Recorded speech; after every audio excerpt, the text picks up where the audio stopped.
যেদিন 7 জন মুসলিম নারী 4 জন শিশু কন্যাকে পুড়িয়ে মারা হয়, যারা মমতা ব্যানার্জির ভোট ব্যাংক, সেদিন মমতা ব্যানার্জি যায়নি। আমার সহকর্মীরা কেউ কেউ আছেন, 55 জনকে নিয়ে আমি প্রথম উপস্থিত হয়েছিলাম।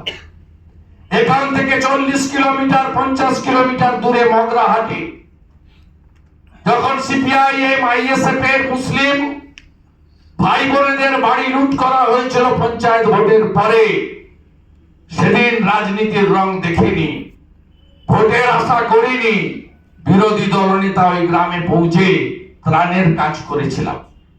তাই আমার মনে হয়েছে পঙ্কজ বাবুর মতো মহান ব্যক্তি সন্ময় বন্দ্যোপাধ্যায় সামান্য কাঠবিড়ালির ভূমিকা নেওয়ার ক্ষেত্রে, তার চিকিৎসার ক্ষেত্রে যে সুযোগ আমাকে করে দিয়েছিলেন, আমি এই রাজ্যের বিরোধী দলনেতা এবং অরিন্দম বাবু বলছিল যার হুঁশ আছে সে মানুষ, আমার মধ্যে হুঁশ আছে আমি মনে করি, তাই আমি মানুষ, আমি আমার কর্তব্য পালন করার কিছুটা হলেও চেষ্টা করেছি, কিন্তু তাকে সুস্থভাবে আমরা ফিরিয়ে আনতে পারিনি।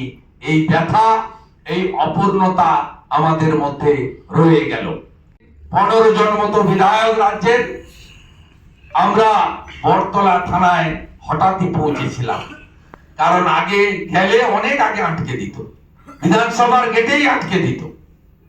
আমরা নীরবে মোমবাতি নিয়ে বটতলা সামনে আমরা 10 মিনিটের একটি প্রতিবাদ করে এসেছি, একটি সিম্বলিক প্রতিবাদ।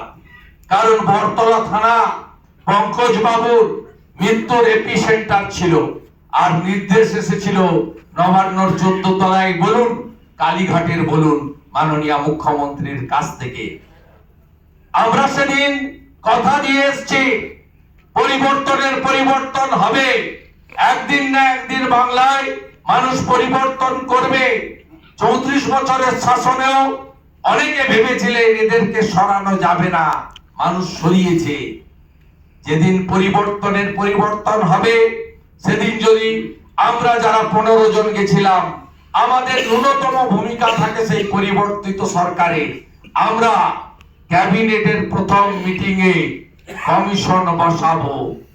84 সালের শিখ দাঙ্গা, 96 সালের ভাগলপুর দাঙ্গার বিচার যদি কয়েক দশক পরে থাকতে পারে, পঙ্কজ দত্তকেও মানসিক শারীরিক নির্যাতন করেছেন যারা বা যাদের নির্দেশে, তাদেরকেও একদিন কমিশনের সামনে উপস্থিত হতে হবে এবং আগের সিআরপিসি আজকের বিএনএস এর অন্তর্গত তাদেরকেও কঠিন শাস্তির মুখে পড়তে হবে।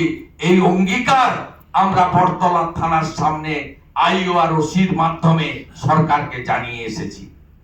আজকের কর্মসূচি সমাপ্ত করব, সাথে সাথে আরেকটি কর্মসূচি আছে। আগামী কিছুদিনের মধ্যেই আমরা অনুমতি চাইব, আমরা জানি দেবে না পুলিশ, অনুমতি না দিলে যেখান থেকে অনুমতি আনতে হয় সেটাও আমি জানি। ভবানী ভবন থেকে লালবাজার আমরা পঙ্কজ দত্তর মৃত্যুর জন্য দায়ী পুলিশ মন্ত্রী, তাকে ধিক্কার জানিয়ে নীরব মিছিল করব এবং আমরা এই অন্যায়, এই অত্যাচার মানুষকে ভুলে যেতে দেব না। এর প্রতিবাদ হওয়া দরকার আছে।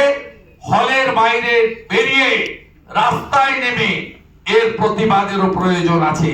এ প্রতিবাদ হবে, এ প্রতিবাদ হবে, এ প্রতিবাদ হবে।